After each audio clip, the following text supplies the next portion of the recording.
Good evening and welcome to this special edition of the Sunset Park podcast. I'm your host, Rob Aguilar. On today's live stream, we will be joined by our Assembly member, Marcela Mitaynes. We're going to be talking about a very important issue that affects not only people in our district, but people in our entire state. The eviction moratorium is about to expire tomorrow. And just to give you a little bit of why this is so serious, about a quarter of the residents in New York State are renters and spend about half their salaries, half of their income in rent and utilities. Now, here in the city, it's a little bit even more serious where a third of renters will spend half of their salary on rent. And what happens when this moratorium expires?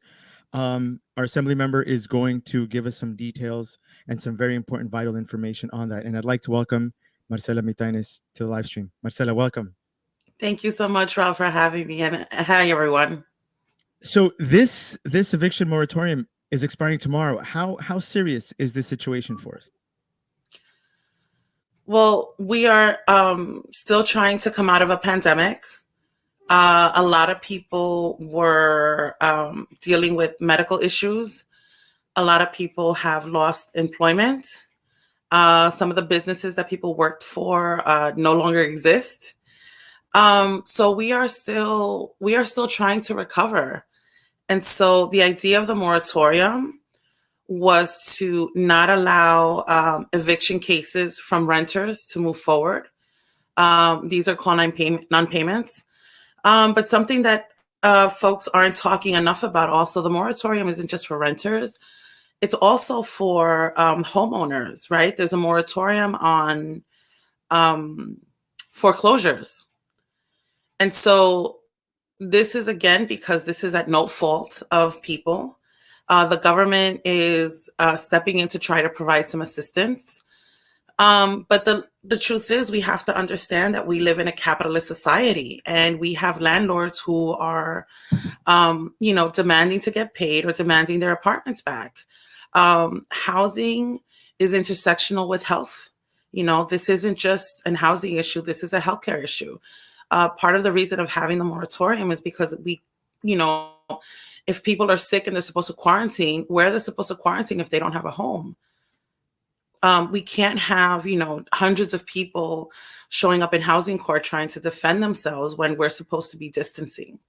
So there's a lot of things that could potentially go wrong. And, the fact that this moratorium is expiring tomorrow is very scary for a lot of communities and very scary for me because I'm worried. I'm worried about my constituents. And it's not just the people in Sunset Park. We have to remember that there's people in Aicha as well who are going to be facing evictions. We have neighbors that live upstate that don't have any type of regulation that are also behind in rent.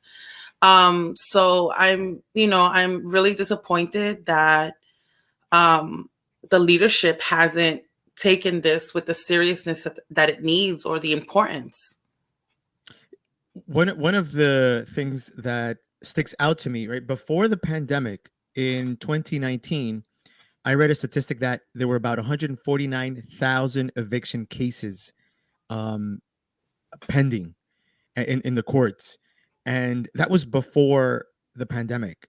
So this is an issue that has existed for a long time, and the pandemic has made it that much more worse with people losing jobs and companies going out of business and people not being able to be employed anymore.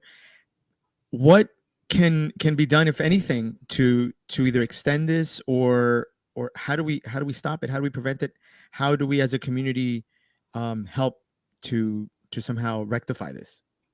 So it's really important, number one, for folks to understand what's happening. So there are some things that we can do.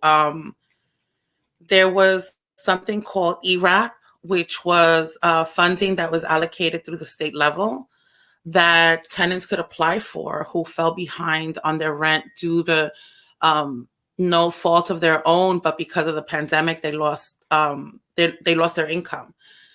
Part of being able to apply for the ERAP was that it gave you protections against the non-payment evictions, along with allowing you to apply for rental assistance. Now, the money's dried out, but there is an order where ERAP is has been opened up again. So one of the things we're asking people, if they're behind in rent, is to apply.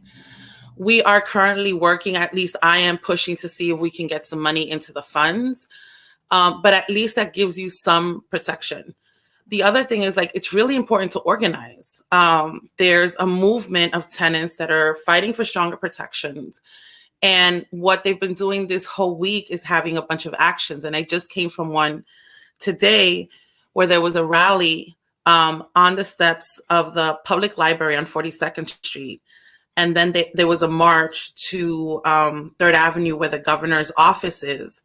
And there was an act of civil disobedience where 12, about a dozen tenants got evicted to try and show the importance of this issue. So I'm hopeful that we can go back to Albany this week, and that when we are in conference, that this is something that we'll take up in the agenda, because it's very serious. And I feel that this impacts everyone. I only have some colleagues in the state assembly that want to divide us and say, that housing issues are a problem in the city, and it doesn't concern them in upstate. And it's almost as if they're cleaning their hands of the problem. But the truth is that, everyone's been impacted. Everyone is suffering.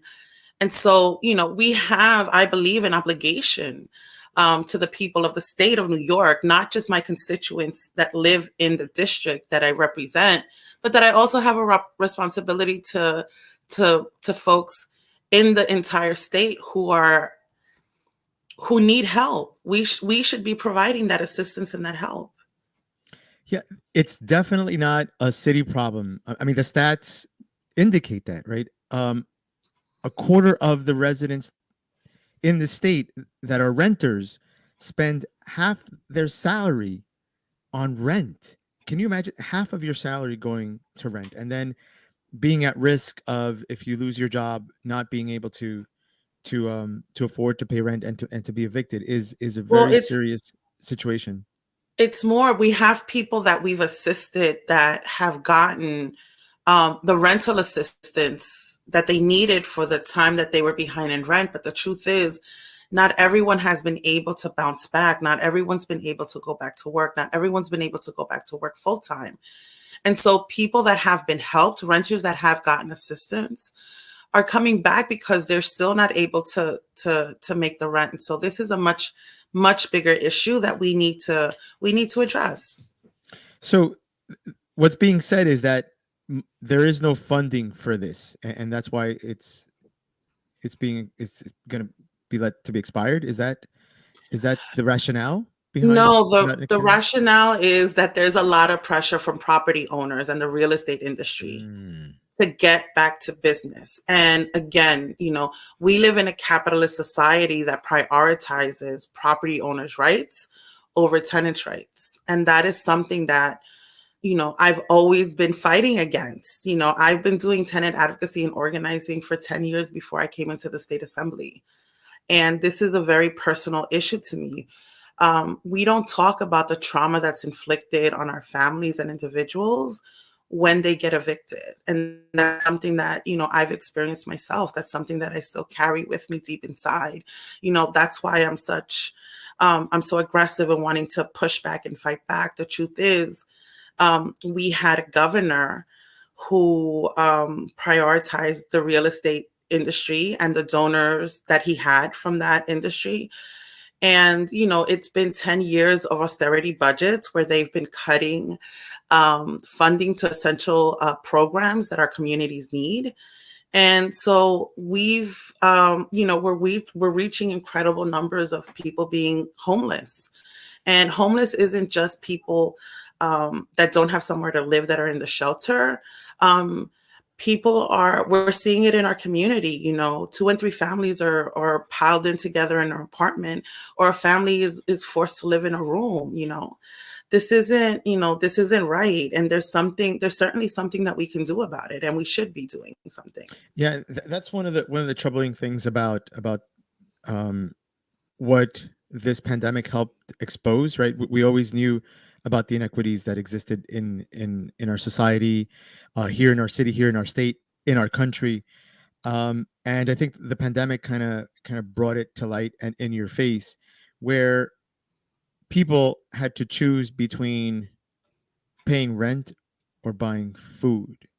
Yeah. And I don't think any human being should have to make a choice like that. There's absolutely no reason why, in one of the wealthiest, if not the wealthiest country in the world, people, humans, are making a decision of, am I going to buy food for the family or am I going to pay rent? That is inhumane if we want to talk about human rights, and if we want as a country to be considered a pioneer or of human rights. I mean, housing is a human right, in my opinion. I totally agree. That was also one of the reasons in me, you know, wanting to, you know, run for public office. I've been organizing grassroots, local level, city level. I've organized tenants at the federal level. But being able to pass legislation that's going to change people's lives was something that, for me personally, would be an opportunity to come full circle from being a tenant who was harassed, who got displaced, who learned about the laws that existed that allowed this to happen, that can suddenly actually be a part of changing it and making lives better for our communities. And this is why this is so important to you. You experienced this firsthand. This is Um, very personal to me. My daughter was 8 years old when we got evicted from the home that I shared with my family for over 30 years. I always say my daughter learned 2 new vocabulary words that year. She learned what it meant to what the word eviction meant, and she also learned what the word gentrification meant. And that's what was happening in the community. And now we're seeing years later that impact. do you do you remember that first time that you organized for tenants? Like, do you remember that and how Yeah, long ago that was?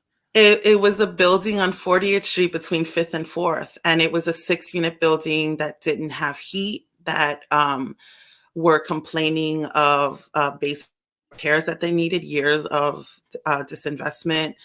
Um, and we started organizing, and they started withholding their rent. And you know, it got to the point where we had put up signs on the windows because we found out that the landlord just wanted to sell the property, right? He just wanted to hand over the headache to somebody else, and we weren't going to allow that to happen. And the tenants had put signs in the windows trying to scare off any new owner, any new possible purchasers, letting them know that the tenants knew their rights and they were organized. And at the end of the day, the tenants were able to fight for not just the repairs in their apartments, but repairs for the common areas in the building, and they got an abatement in their rent. And that's what organizing can do for you. It'll shift the power, the dynamic of the power. And tenants now know that if they have issues, they know what to do. Now, did putting the signs on the windows work? Did it scare off buyers? Was it an Yeah, I effective? mean, but that's just, it's important to understand that's part of a larger tactic, right? Like it's never just one thing that's going to work. The main thing that really worked was the rent strike that the tenants went on, and that's something that's very difficult to do, and it's very delicate, because what you are doing is you are putting the tenants in a vulnerable position, because if and when they have to go to court to pay that rent, if they don't have that money, they can get evicted. But we talked about, you know, the dangers, we talked about their concerns, we were working with an attorney, we were working together, and we were putting the money aside. And at the end of the day, It was the fact that they had the money to pay all the rent that really changed the shift of the leverage of the power. And so essentially what you're doing is you're waiting for the landlord to take you to court. And then when you go to court, your defense is, look, judge, I have all the money here. I want to pay my rent, but we've got this list of issues and problems that we need taken care of. And so what that allowed the tenants to do is to get into an agreement where they were going to split the payments into three parts. As a show of good faith, they paid a third of the money that was owed up front. As the tenants began to get their apartments repaired, each unit would then pay the second part of the payment, right? Again, as a show of good faith.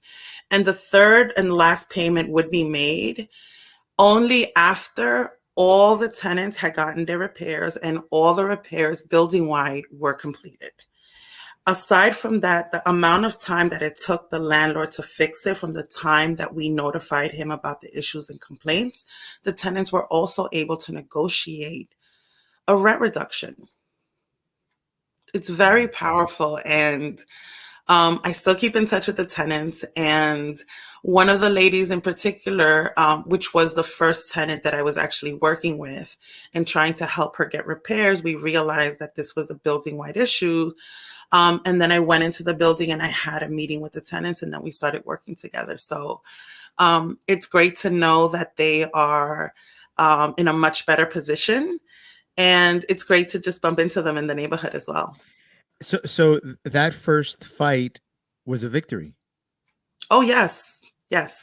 And like, did you ever imagine then, when you took on that fight, that you would be where you are today as an elected official defending the people that you were defending back then? Like did you ever imagine yourself being in this position now? No, I never really thought about going into politics. It was really people around me that saw the work that I was doing, people that I look up to, people that I admire, colleagues that were able to see the leadership in me before I was. And I had been told before that I should think about going into politics. And, what I realize now is that, my lived experience is very valuable in this position of power.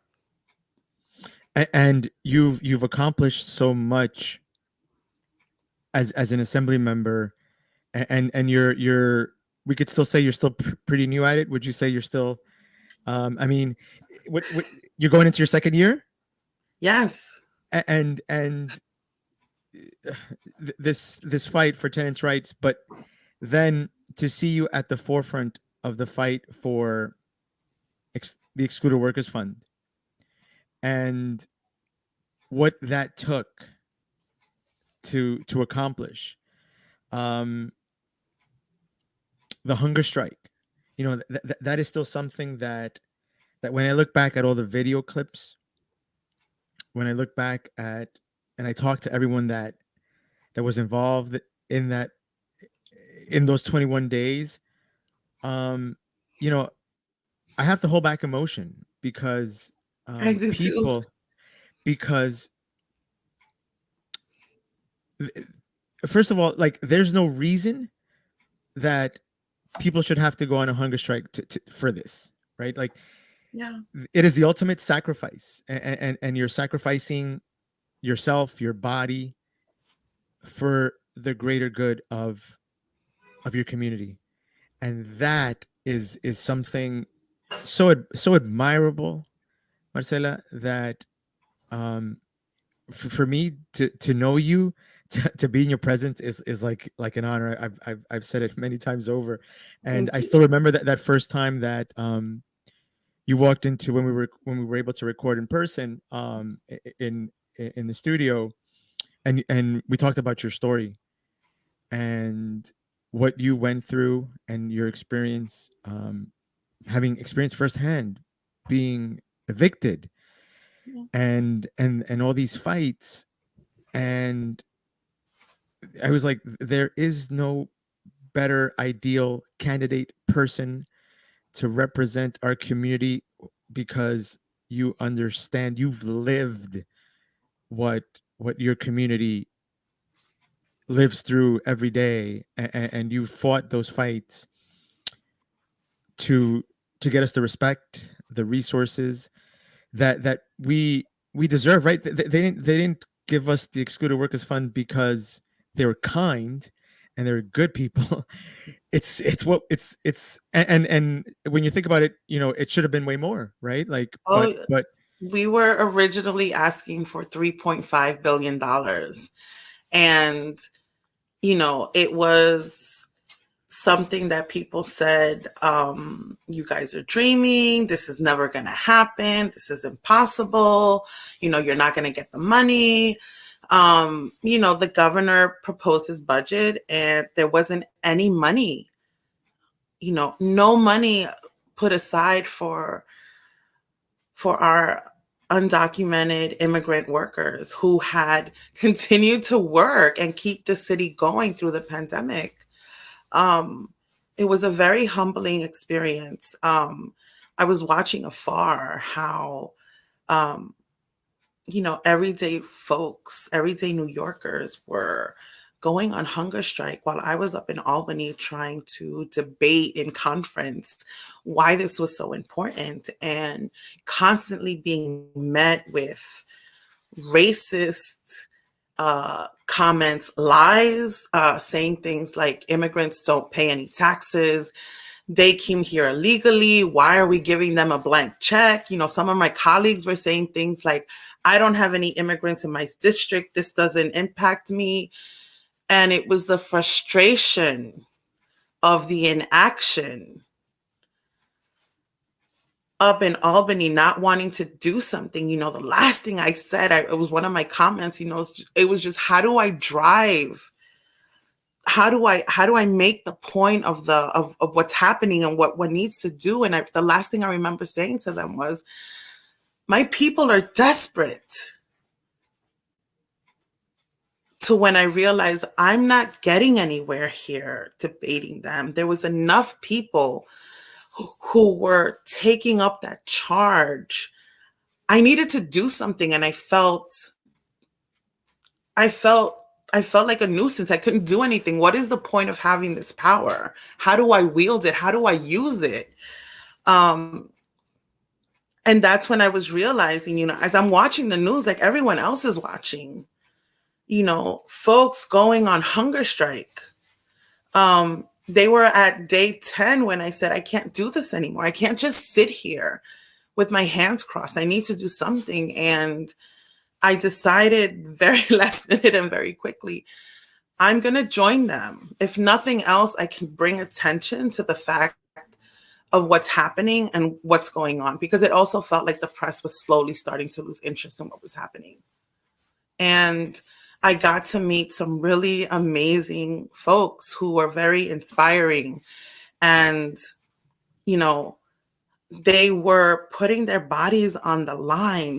They went on hunger strike for 23 days, fighting for a cause that was very close to their heart, but also knowing that there was a chance that they were going to get nothing. Incredible. I there was an exhibit at in Queens. I don't know if you had a chance to see it, and they they replayed a lot of the videos, and it's tough to not be moved by what transpired during those days, and it's incredible. It's an incredible exhibit of bravery, of courage, of love for your community. That shouldn't, when you think about it, it's admirable, but it shouldn't have to happen. That's Right? right. Like it should be just like no questions asked.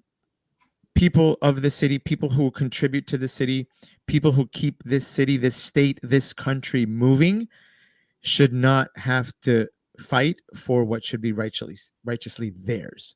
And that was that was troubling that this even happens. But I am forever um, grateful and admire everyone in the community that stepped up and said, we have to do something. And I'm proud of everything that you did for that movement. And you know I mean, what more can I say, Marcela? But you're at the I front just of all these fights. Yeah, I just want to take a moment also to thank folks that came from Sunset Park down to the location of the hunger strike to support. There was volunteers that were coming all over the place, but it was very clear that there was an ongoing presence from members from Sunset Park that were coming out and assisting and helping. And it was a collaborative effort. And when I take on these fights, when I decide to participate, um, there's no guarantee of what the outcome is going to come, right? I get into these fights because I really and truly believe in them. And you always hope for the best, but you expect the worst. We got over a huge hurdle. We made history, $2.1 billion. Um, no other state has done that. They're starting to replicate it, but you know, that fight isn't over. The applications closed, and there's a bunch of applications that were still submitted. So we're currently in the process of asking for $3 billion to be able to provide that funding to the folks that actually filled out the applications that weren't able to get any money because the funds ran out. And we're also asking, there's new legislation also where we want to make this a permanent fund.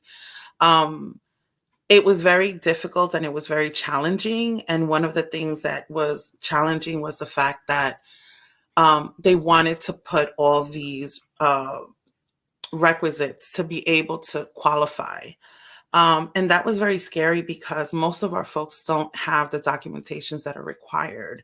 And so we, despite that, we were able to see the need, the immense need, and that it's still there. So there's still a lot of work that needs to be done.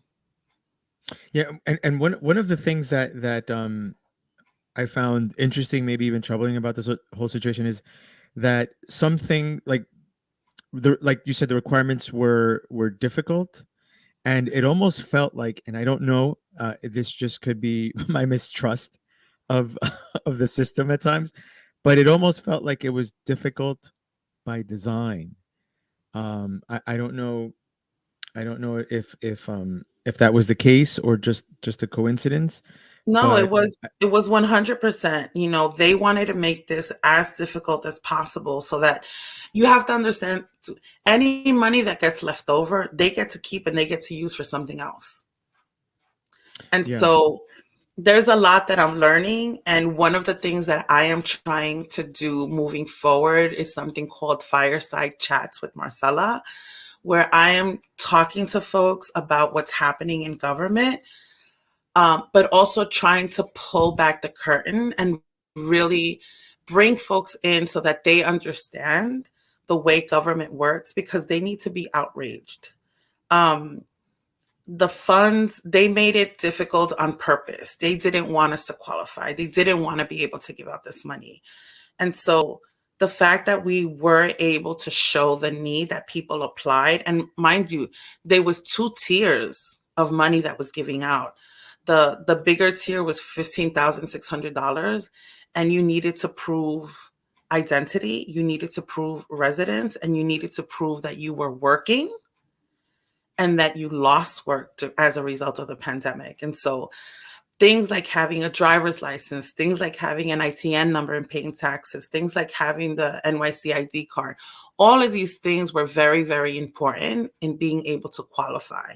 And if you weren't able to provide all the documentation that was needed, then you got a small check of $3,200. And so my office alone did over 800 applications. And of those 800 applications, None of them were for the smaller amount. I think that's the other thing that happened too. They ran out of the money very quickly because people were able to provide the documentations that they required. One of the things, because I remember the application very well. One of the things that in order to qualify, you had to have lost your job or employment after March 27th. Yeah. But a lot of people lost their job that first week of the shutdown, which was like March 17th or something like that. Yeah. So if they put that date, they technically would not qualify because you have to have had lost your employment after March 27th, which I found like weird because there was, people coming in that were home that first week of that full shutdown. So those little discrepancies, like although may seem very minor, could easily disqualify someone um, from being eligible. I So mean, I'm sorry. The other thing you have to remember is not only do we pass legislation in Albany, we've got to come back to the district and we've got to educate people on the legislation that passed. So the applications didn't open up until August. But as early as July, I had to shift, right? I had to make a decision to shift and focus on this because it was such important information that people needed to know so that they can come and apply. So as early as July, we were having town halls, we were having workshops where we were talking to people about this fund. We were trying to get them ready, talking about the documentations that they needed, talking about what the requirements were. My office alone did 800 plus applications.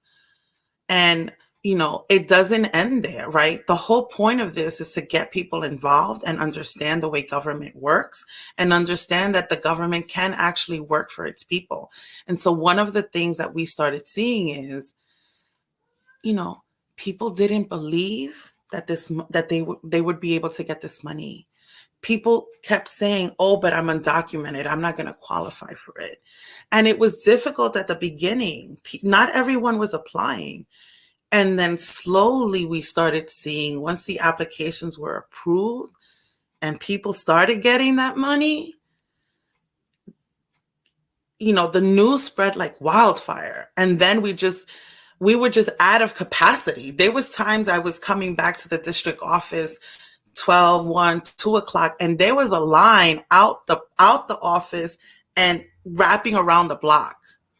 And so we took that opportunity while people were waiting to talk to them and educate them on what it took to be able to get these funds and the need for them to be involved and get organized.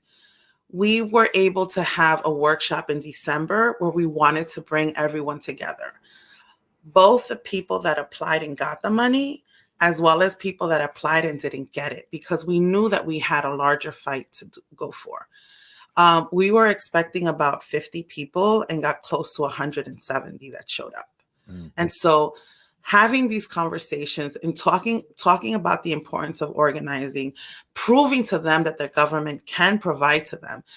We have to organize, not just about the funds that we want at the state level, but we have to talk to our folks and start getting them ready, because this is we have to get into the fight at the federal level, because we need to also fight for immigration reform. And so all of this is kind of like connected. And so that is what I am trying to focus on, proving to people what we can do and the power that they have as individuals and the power that we wield when we come together. And that's one of the important pieces of all of this, right? When people organize and they see that if they stand up, if they fight, if they claim what is theirs, and then you get a win, um, it's empowering. You Yeah. lose that fear, because I think that happens a lot, to people in our community. That initial fear of speaking up, right? There's a little bit of fear, but once you get a taste of that, you realize that you can accomplish big things when you're organized, and when you have people behind you and you do it collectively. The amount of things that can be accomplished, are great, and this is an example of it. This is a perfect example of it, that people during a historic pandemic, could have accepted things the way they were, Yeah. but didn't. Um, it's historic, and they proved that this can be, if the state really wants to, they can without a doubt find a way to make this permanent. Um, it's there. It's taxing those that have more. I mean, I don't think the formula is that difficult. It's It just not. has to be done. I keep saying this isn't, this cannot be a political decision. A lot of politicians make decisions about what legislation they're going to support based on their political future. And that's a big problem. And we need everyday folks, voters and non voters, right? We need them to understand the way government works, and we need them to hold their elected officials accountable. This could not have been a political decision. This had to be a moral decision. And the moral thing to do is to do the right thing and to help people that need it. Um, how did you feel, um, after that win? I mean, again, we don't go into these fights expecting to win. You go in there knowing that what you're asking for, you're not going to get because there's so many people against you. Um, but you do it because you believe in it. You do it because you're passionate. You do it because you're inspired. And I was definitely inspired by those folks that went on a hunger strike for 23 days. And I felt very humbled that they allowed me into their space to be able to get to know them and to share this experience with them. Yeah, definitely, life changing, I think. Oh Um, yes. yeah, I mean, uh, But it's a that beautiful testament to what we can achieve. And this is something that I'm starting to say more and more when I get out there. It doesn't matter that English is not our first language. We're smart and we're capable. And if you're not paying attention, we're starting to ascend to positions of power. I think that for me, it's been very humbling, to meet everyday folks, not just from the district. Like people from Queens are starting to recognize me because of the hunger strike and for the work that I've done. To see the hope that they have when they come and talk to me, when they want to take a picture, the fact that I'm able to inspire them about what we can do and what we're capable of, right? And I said this before when I was at the campaign trail. Women are in the assembly. We have Latinas in the assembly, but none of them really look like me. So we want to show that we're capable and we're doing the work and we're representing our people. And I really feel that government needs to be a reflection of its people, and it's getting there. It's slowly changing, and we're doing yeah, it. We're doing it together. and you at the forefront, is inspiring. Like you said, you're being recognized outside the district, and I mean, this movement, this hunger strike got national attention. So so they knew who Marcela was, not only in the entire state, all over the country.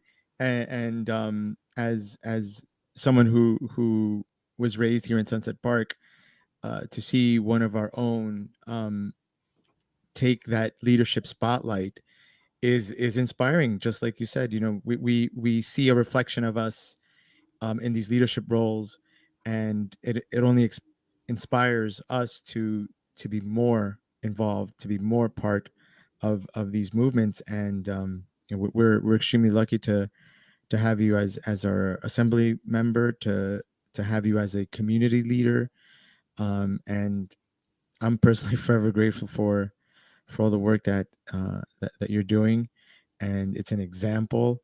And I hope that you are proud of your work as much as we are proud of you. And what can we do as a community to get behind? Um, for example, in this situation where we started talking about the eviction moratorium, how do we get involved? Like, what do we do? What do we have to do to put pressure so that this is extended and isn't allowed to expire? Or if it does expire, how do we bring it back? Like, what what should we do? So we're certainly working with folks and trying to organize out of the office. I'm trying to figure out how to reach more people. But there is a whole movement that's being done by coalition work that's called Housing Justice for All. And you can Google it, you can hashtag it. It's called Housing Justice with the number 4 for all. And I've been working with them for many years before getting into office. And what it is a coalition of tenant groups, tenant associations, and regular individuals that are coming together to try and fight for better and stronger tenant protections. Currently, what we're doing, you can also contact the office. There's issues with COVID now and people not wanting to be out. So we're trying to figure out how we can move forward. But really, what we're trying to do is just understand that folks can and should be talking to each other, talking to their neighbors about what happened. And it's very important for us to organize. And so right now, what we're trying to do, at least through the office, is starting to create working groups based on the different issues. And housing is something that we want to work on as well. I have part of the district, which is NYCHA Development, who we've been having to help a lot with individual repair issues. But they're also going to be facing an onslaught of evictions if they're not able to pay their rent. And so what we're trying to do right now is like notifying tenants. The ERAB applications have opened up. There isn't any money now, but even if you apply, just being able to prove that you applied can pause the eviction that you're facing. And so the most important thing is wanting to protect folks immediately, but also understanding that this housing crisis didn't happen yesterday. It was years in the making that got much worse because of the pandemic. And so it's not one piece of legislation that's going to fix it, but it has to be a series of legislations that have to fix it. So we're currently working on that as well. So there is a bill that would allow rental subsidies at the state level, which is very much needed.